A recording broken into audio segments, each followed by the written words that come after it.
Hi everyone. So as you know, Trump and his administration made an announcement this past Monday on autism. I wanted to gather my thoughts before I made a video on the announcement. So here's my thoughts as a level 1 autistic. Do I believe Tylenol causes autism?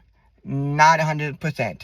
This is because correlation does not always equal causations, and from what I heard and seen, is they haven't isolated Tylenol from other stuff like fevers, sickness, and other reason you would take Tylenol.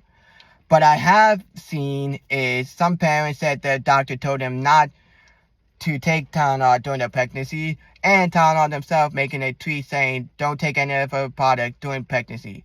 So to me, that means we just need more research to isolate Tylenol from the other stuff like fevers and sickness to see if Tylenol really is the cause.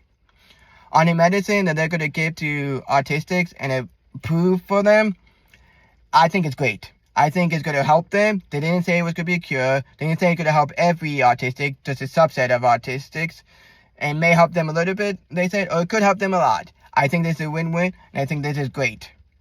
But my main takeaway from this talk and announcement was research. They're going to do research on autism that is just not genetic. They're going to look for outside sources on autism, and I think that is great. I think we need to look at outside sources because to me, I think autism is caused by genetics and something outside influence. What that is, I have no clue.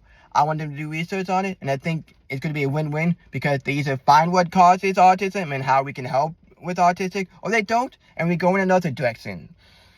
But I think it's just going to be a win-win. So that's my thoughts on the announcement, but I'll leave you with two closing statements. One is for parents.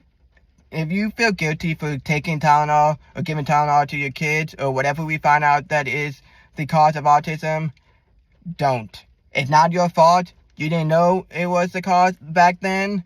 It's just like smoking. We thought smoking was good at one point, and now we know it's not. So don't feel guilty. It wasn't your fault. And for autistics, the administration isn't trying to belittle you or think less of you. They're just trying to give a voice to profoundly autistic parents and autistic parents that have not been heard in a long time or ever. They have been swept to the sideways from the autistic community a lot that I've seen and experienced, and we need to listen to them, and we need to help profoundly autistics and help improve their life. That's what they're trying to do, and I think they're going to do a great job doing it. But they're not trying to belittle you by doing these research. I think it's going to be a win-win.